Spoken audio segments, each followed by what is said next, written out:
किसान भाइयों नमस्कार, स्वागत है आपका कार्यक्रम कृषि दर्शन में और मैं हूं आपका होस्ट एंड दोस्त विपिन यादव। जैसा कि आप जानते हैं किसान भाइयों, हर दिन एक नए विषय के साथ हम आते हैं। कुछ ऐसी जानकारियां जो कि आपकी खेती को और भी ज़्यादा सरल बनाएं, आपकी जो हम कहें कि किसानी में उन्नति लेकर जो बातें रहती हैं उनके बारे में हम बात करते हैं। आज भी एक खास विषय के बारे में हम बात करेंगे और आज का जो विषय है वो है हमारा विश्व मृदा दिवस के बारे में। जी हाँ, इस दिवस के बारे में, इस जो जानकारी है इनके बारे में हम बात करेंगे। हमारे साथ बात करने के लिए आज मौजूद हैं डॉक्टर अशोक कुमार पात्र जी, जो कि निदेशक हैं भारतीय कृषि अनुसंधान परिषद, भारतीय मृदा विज्ञान संस्थान भोपाल से। सर, सबसे पहले तो स्वागत है आपका इस कार्यक्रम में। तो किसान भाइयों, विषय आपने जान लिया, विशेषज्ञ आपने देख लिए हैं, तो आज सबसे पहले तो सर मैं आपसे क्वेश्चन पूछना चाहूँगा, विश्व मृदा जो दिवस है ये क्यों मनाना, हम मतलब क्यों प्रारंभ किया और कब से प्रारंभ हुआ है ये? देखिए, विश्व मृदा दिवस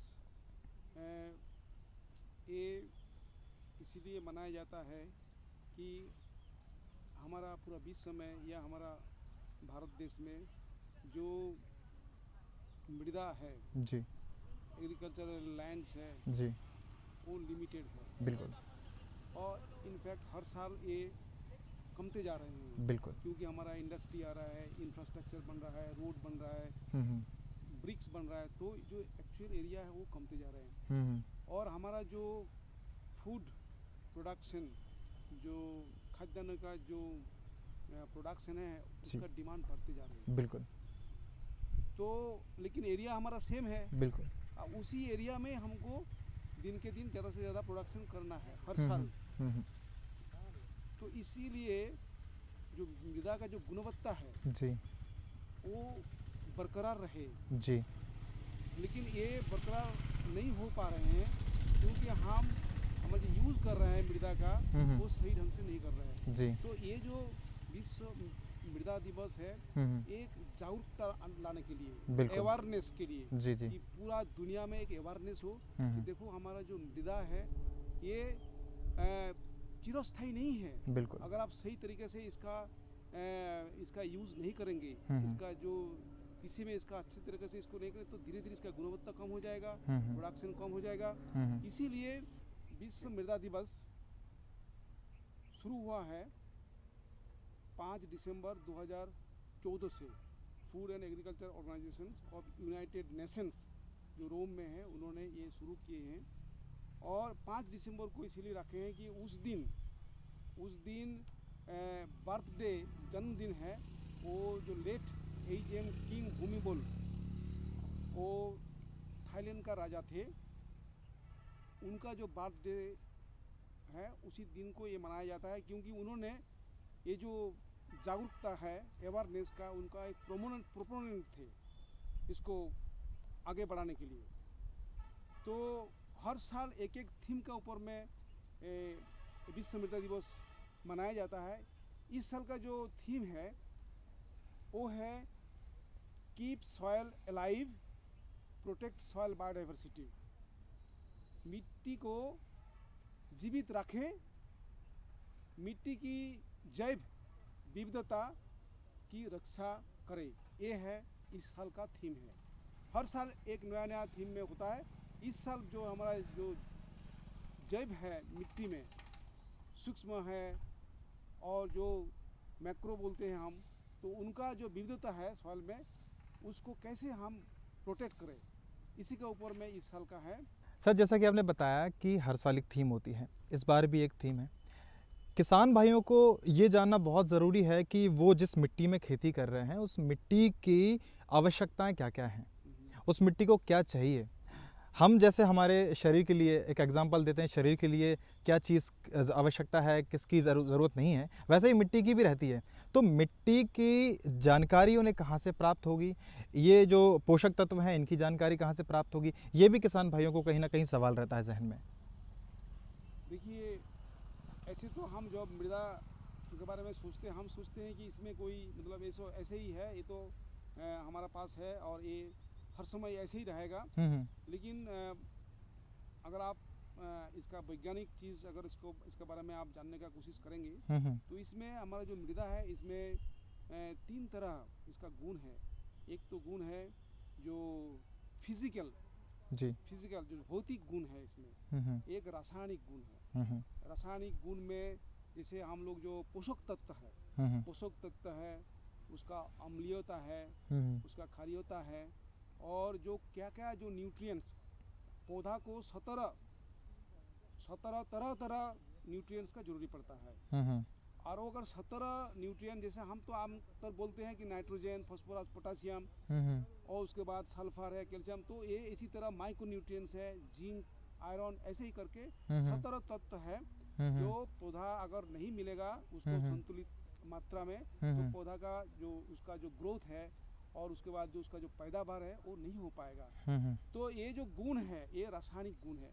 और उसके बाद जैविक गुण है, तो भौतिक गुण है, रासायनिक गुण है और आपका जैविक गुण है। जैविक गुण में मतलब क्या है, जो हमारा जो जैविक जो जीवन है मृदा में, तो ये इसी बोलते हैं कि जो मृदा है वो एक लिविंग सिस्टम है जी। इसमें आपको अगर एक चम्मच अगर मिट्टी को हम एनालिसिस करें तो उसमें लाखों सूक्ष्म जीव है उसमें, लाखों में। हम बड़े थोड़ा सा जो बड़े हैं जो आपका ऑर्गेनिजम्स है, जैसे आपका अर्थवर्म है और भी तरह से, वो बहुत ही इम्पोर्टेंट गुरुत्वपूर्ण काम करता है मृदा में। वो हम लोगों को वो जानकारी नहीं है, किसान भाई लोगों को जानकारी नहीं है। तो हमारा जो मृदा है उसको ठीक तरह कल्टीवेट करके उसका संतुलित जो आहार है, बिल्कुल जो आहार दे करके जी हम अगर पैदावार करें तो हमारा मृदा का जो गुण है वो बरकरार रहेगा और साथ साथ हमारा जो पैदावार है उसमें भी बढ़ोतरी होगी, बरकरार रहेगा। बिल्कुल। और आने वाले टाइम में हमको सोचना नहीं पड़ेगा कि हमारा मृदा में क्या हो रहा है। लेकिन अगर ये हम लोगों को जानकारी नहीं मिलता है तो हम लोग कभी ठीक से जो मृदा का जो उसका जो आहार है, जो गुण है, जो सही बात है, हम बरकरार नहीं रख पाते हैं जी। और इसी के कारण में जैसे हमारा मध्य प्रदेश में जिंक का कमी 50% से ज़्यादा मृदा में जिंक का कमियां है। अगर जो किसान भाई अगर जिंक नहीं अप्लाई करेंगे तो हमारा पैदावार नहीं होगा। सही बात। और जिंक में पैदावार ही नहीं है। अगर जो हमारा जो खाते हैं हम गेहूँ चावल जो भी खाते हैं उसमें जिंक का कमी होगा, तो हम लोगों को जो शरीर में जिंक का कमी होगा। तो इसीलिए तो बच्चों को जो कद है आजकल वो काफ़ी ज़रा जो देखा जाता है गांव में बच्चे वो 5 साल का जो नीचे बच्चे हैं उनको मालनरिशमेंट होता है जी। अभी भी मैं 20 में हमने अब आंकड़ा ये है कि 800 मिलियन 80 करोड़ पॉपुलेशन है वो मालनरिशमेंट में भूग रहा है। उनको अच्छी तरह स्वस्थ मतलब जो है भोजन वो मिलता नहीं है। बिल्कुल। तो मतलब ये सब कुछ मृदा से शुरू होता है। जो भी हम खाते हैं वो मृदा से शुरू होता है। 95% जो फूड है हमारा मृदा से आता है।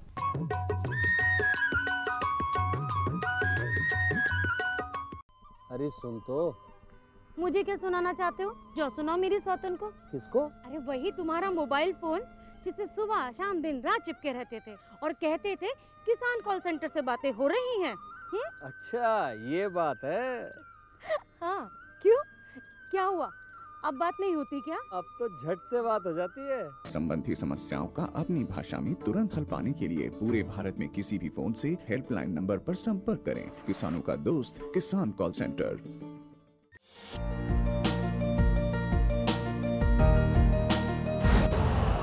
यूरिया का स्वदेशी उत्पादन 70 लाख टन बढ़ाने के लिए 6 उर्वरक संयंत्रों का उद्धार किया जा रहा है।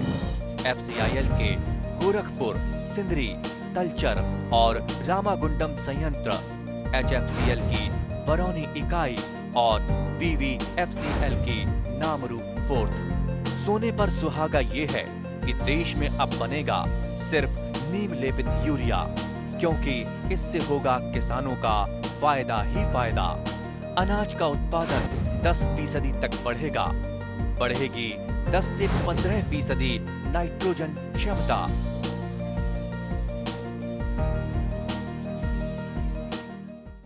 सर, ये जो जानकारी थी विश्व मृदा दिवस के बारे में हमने जानकारी जानी। अब हम ये आपसे जानना चाहेंगे, किसान भाई भी जानना चाहेंगे, जैसे कि हम इस संस्थान की बात करेंगे यहाँ पे। जो संस्थान है वो इस क्षेत्र में क्या क्या कार्य कर रहा है, और भी अलग अलग जो कार्य हैं वो क्या कार्य हैं इनके? देखिए, हमारा संस्थान 1988 1988 16 अप्रैल को एस्टेब्लिश हुआ है। तब से लगातार ये जो मृदा स्वास्थ्य के विषय में काम कर रहा है जी। अभी हमारा गवर्नमेंट बहुत जोर दे रहे हैं। सॉइल हेल्थ कार्ड जो विषय है आप सब जानते हैं, सॉइल हेल्थ कार्ड बनाया जा रहा है और सभी किसान भाई को वो मिला है। और तो इसी दिशा में हमारा संस्थान बहुत काम किया है। और सॉइल जो टेस्ट है, सॉइल टेस्ट करके सॉइल हेल्थ कार्ड बनाते हैं। और हमने एक यंत्र भी ये किया है, विकसित किया है, जिसका नाम मृदा परीक्षक, जो 15 जो पैरामीटर्स है वो एनालिसिस कर सकता है। जितना न्यूट्रिएंट्स हमने बताया, nitrogen, phosphorus, potassium, calcium, magnesium, आपका सल्फर, इसी तरह हम लोग जो 12 पैरामीटर जो सॉइल हेल्थ कार्ड में है उसका हम एनालिसिस करके दे सकते हैं। ये काम एक बहुत बड़ा काम हमारा संस्थान किए हैं। और मैं ये बताना चाहता हूँ कि जैसे हम बताते हैं ना कि ये संतुलित बैलेंस्ड फर्टिलाइजर एप्लीकेशन, तो संतुलित पोषक तत्व है वो देना है। तो उसके लिए हमने सॉइल टेस्ट करके बैलेंस्ड फर्टिलाइजर कैसे दे उसका विषय में हम लोग काफ़ी अनुसंधान किए हैं और हम उसको रिकमेंडेशन दे रहे हैं। और बात है कि जो इंटीग्रेटेड न्यूट्रिएंट मैनेजमेंट समन्वय करके, जैसे आपका फर्टिलाइजर्स केमिकल बोलते हैं कि खाली केमिकल फर्टिलाइजर्स में हमारा मृदा खराब हो जाता है। ये भी बात मतलब किसान भाई लोग कभी कभी सुनते हैं। तो जो खाली केमिकल फर्टिलाइजर्स देने और उसको अगर बैलेंस मात्रा में नहीं देंगे तो मृदा का स्वास्थ्य ठीक नहीं रहेगा, वो खराब होते जाएगा।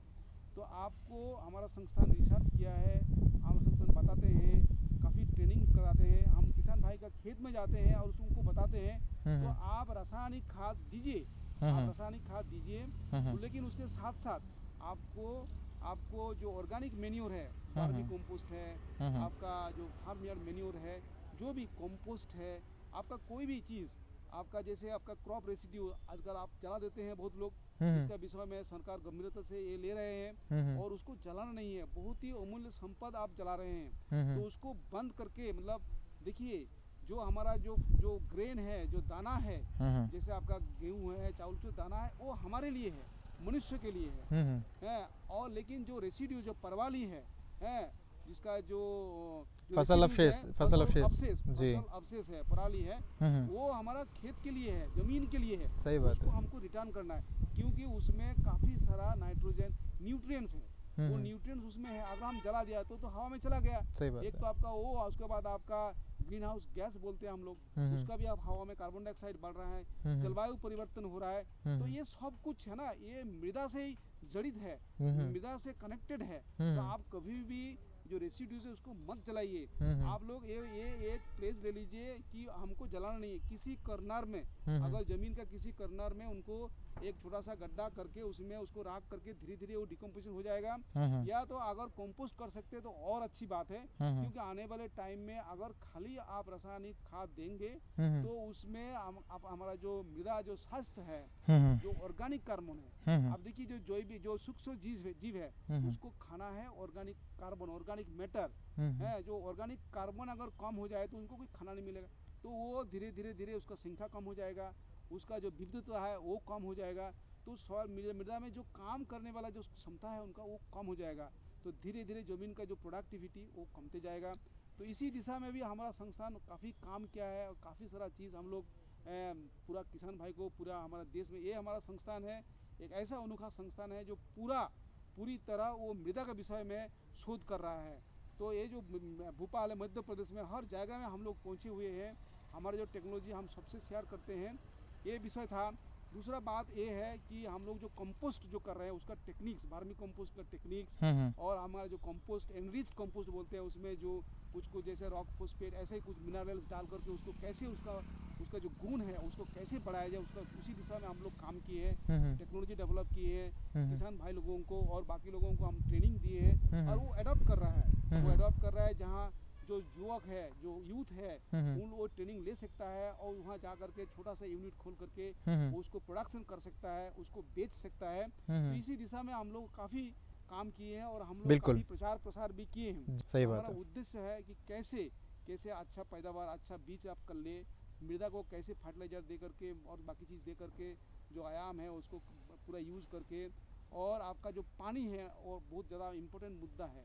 सही बात पानी है। का आप यूज़ कैसे करें, 3 चीज़ बड़ा इम्पोर्टेंट है। आपका अच्छा बीज होना चाहिए, अच्छा मृदा होना चाहिए, और जो पानी है ये पानी का ठीक से उसको कंजर्व करके संरक्षित करके, और कभी कभी जो ड्रिप इरिगेशंस है, माइक्रो इरिगेशंस है, सरकार बढ़ावा दे रहा है, गवर्नमेंट बोल रहे हैं कि आप लीजिए, इसको यूज़ करिए, टेक्नोलॉजी डेमोन्स्ट्रेशन हम करते हैं। तो तीनों चीज़ का समन्वय करके मतलब, और अभी तो मैकेनाइजेशन भी हो रहा है, जहाँ तक हो सकता है मैकेनाइजेशन करिए। तो जो आधुनिक पद्धति है इसका अपना करके ये हमको कृषि करना है।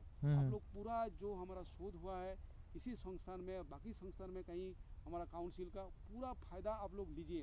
थोड़ा सा आपको कोशिश करना पड़ेगा और हम आपके साथ हैं। तो बहुत सारी जानकारियाँ सर आपने दी। आपने संस्थान के बारे में नहीं, अभी तो किसानों को क्या क्या करना है, हमारे किसान भाइयों को किन किन बातों पर ध्यान रखना है, ये तमाम जानकारियाँ आपने आपके संवाद में दी हैं। छोटा सा एक सवाल मेरे जहन में आप यहाँ पर आया है आपकी बात सुन के। आपने कहा प्रशिक्षण किसान भाइयों को लेना चाहिए, क्या उनकी मृदा में तत्व हैं उनके बारे में जानना बहुत ज़रूरी है।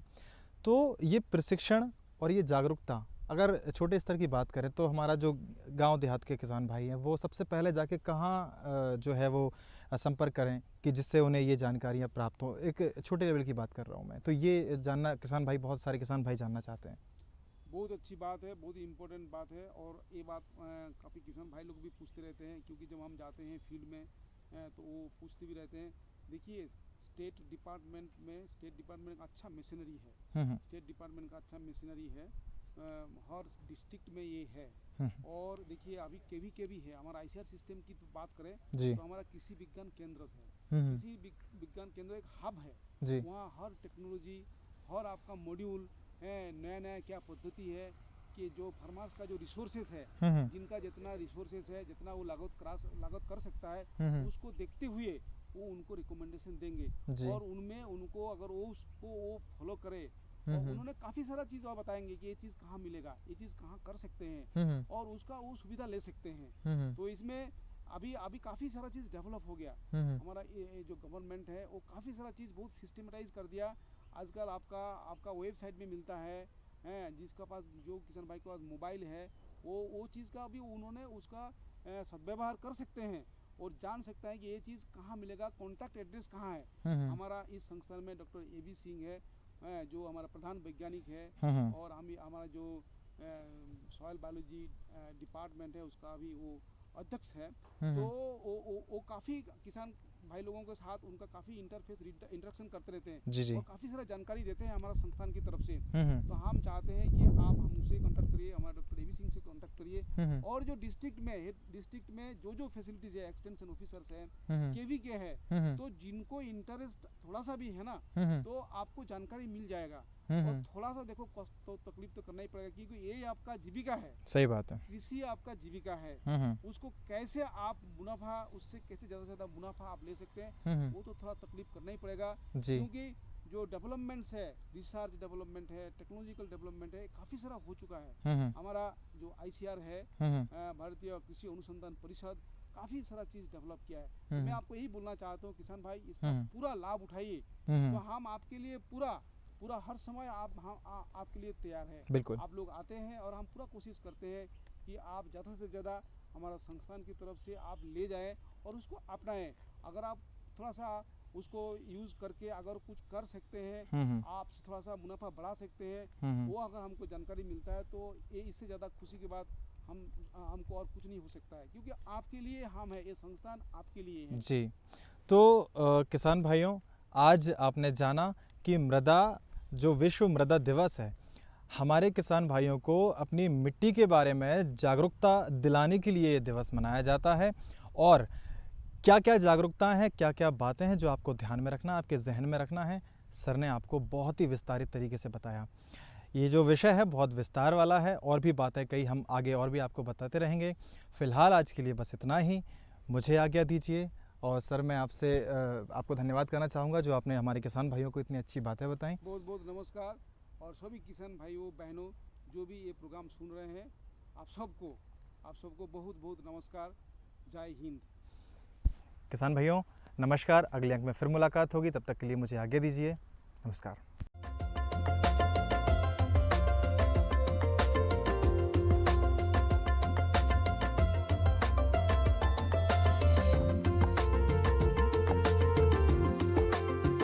नमस्कार किसान भाइयों, खबरें खेती की में आपका स्वागत है। तो आइए नजर डालते हैं आज की मुख्य खबरों पर।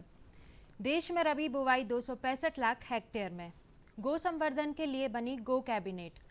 रबी के लिए फसल बीमा की अधिसूचना जारी। औषधीय फसल अफीम, भभूतिया से बचाएं गुलाब। अब खबरें विस्तार से।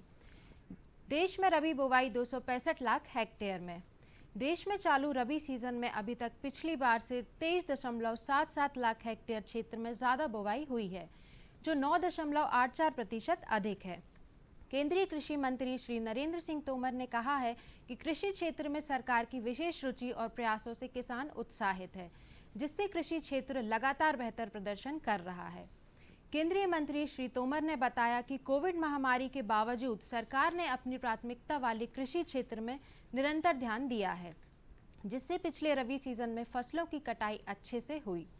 फिर ग्रीष्मकालीन व खरीफ फसलों की भी रिकॉर्ड बुवाई हुई। सरकार ने कृषि उपजों का उपार्जन भी बढ़ाया। उन्होंने बताया कि कुल रबी फसलों को पिछले वर्ष की इसी अवधि के दौरान 241.66 लाख हेक्टेयर क्षेत्रफल के मुकाबले 265.43 लाख हेक्टेयर क्षेत्र पर बोया गया है। इस प्रकार देश में पिछले वर्ष की तुलना में 23.77 लाख हेक्टेयर क्षेत्र कवरेज में वृद्धि हुई है। किसानों ने 55.53 लाख हेक्टेयर क्षेत्र पर तिलहनों की बुवाई की है।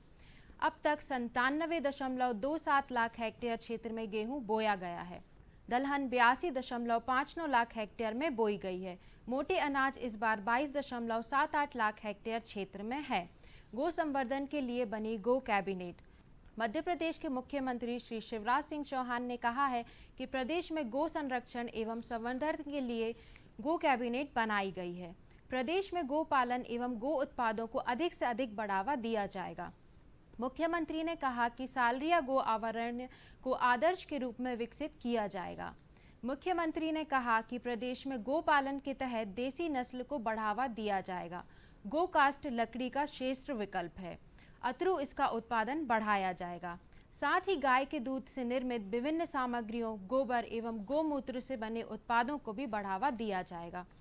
गो अभयारण्य सालरिया में एक आधुनिक गो अनुसंधान केंद्र भी खोला जाएगा। मुख्यमंत्री ने कहा है कि प्रदेश में गो संवर्धन एवं गो संरक्षण के लिए अन्य प्रदेशों की तरह गो सेवा कर लगाए जाने पर भी विचार किया जा रहा है। इससे गोपालन के लिए पर्याप्त राशि सरकार को प्राप्त हो सकेगी। प्रदेश में स्वयंसेवी संस्थाओं द्वारा 627 गौशालाएं संचालित हैं। रबी के लिए फसल बीमा की अधिसूचना जारी। मध्य प्रदेश शासन ने रबी वर्ष 2020 से 21 के लिए प्रधानमंत्री फसल बीमा योजना के तहत पटवारी, हल्का, तहसील एवं जिला स्तर पर बीमित की जाने वाली फसलों की अधिसूचना जारी कर दी है। यह योजना सभी कृषकों के लिए स्वैच्छिक है। किसान योजना से बाहर होने का विकल्प बीमांकन की अंतिम तारीख से 7 दिन पूर्व चुन सकते हैं। बीमा कराने की अंतिम तिथि 31 दिसंबर 2020 है तथा रबी फसलों के लिए प्रीमियम दर 1.5% निर्धारित की गई है। प्रदेश में सभी बीमित अधिसूचित फसलों के लिए सभी कृषकों हेतु क्षतिपूर्ति का स्तर 80% रखा गया है।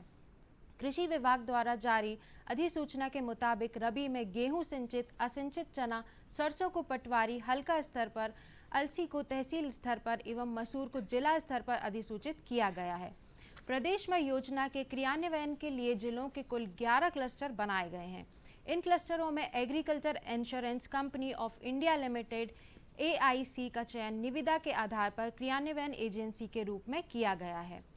राज्य में अधिसूचित बीमित इकाई एवं फसलों के अनुसार पटवारी हल्का स्तर पर प्रमुख फसलों के 4, तहसील स्तर पर 16 एवं जिला स्तर पर 24 फसल कटाई प्रयोग राजस्व विभाग द्वारा आयोजित किए जाएंगे। औषधीय फसल अफीम। अफीम एक व्यावसायिक महत्व की औषधि फसल है। मध्य प्रदेश में वर्तमान में अफीम की खेती 1300 हेक्टेयर से अधिक क्षेत्र की जाती है। अफीम पट्टे लाइसेंस वाली फसल है। इस कारण भारत सरकार द्वारा समय समय पर मांग एवं आपूर्ति के अनुसार अफीम के क्षेत्रफल में परिवर्तन किया जाता है। इसे लगाने से पहले शासन से विधिवत अनुमति लेनी होती है।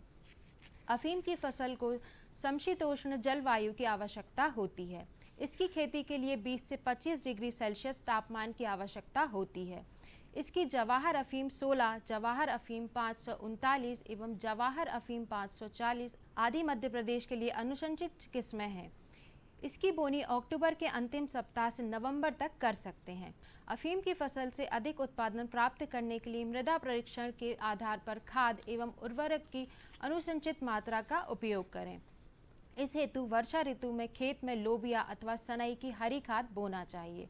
इसके अतिरिक्त urea 48 kilo, single superfast 50 kilo एवं म्यूरेट ऑफ पोटाश डालनी चाहिए। बुवाई के तुरंत बाद सिंचाई करें। इसके बाद 7 से 10 दिन की अवस्था पर अच्छे अंकुरण हेतु इसके बाद 12 से 15 दिन के अंतराल पर मिट्टी तथा मौसम की दशा अनुसार सिंचाई करें।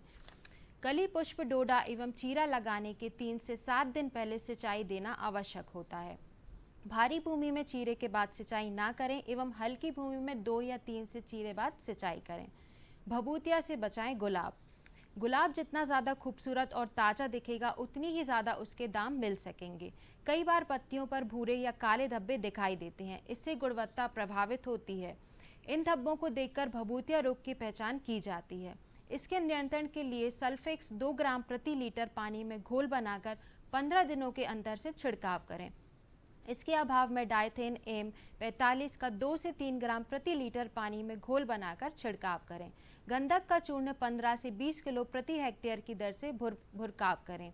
काले धब्बे के निदान के लिए डाइथेन एम 45 अथवा ताम्रयुक्त फफूंदनाशी 2 ग्राम प्रति लीटर पानी में घोल बनाकर 15 दिन के अंतर में 2 छिड़काव करें। बोडो मिश्रण कंपोस्ट ताज़ा बनाकर यदि इसका उपयोग किया जाए तो अधिक कारगर साबित होता है। तो किसान भाइयों, आज के लिए इतना ही। मुझे दीजिए इजाज़त। नमस्कार।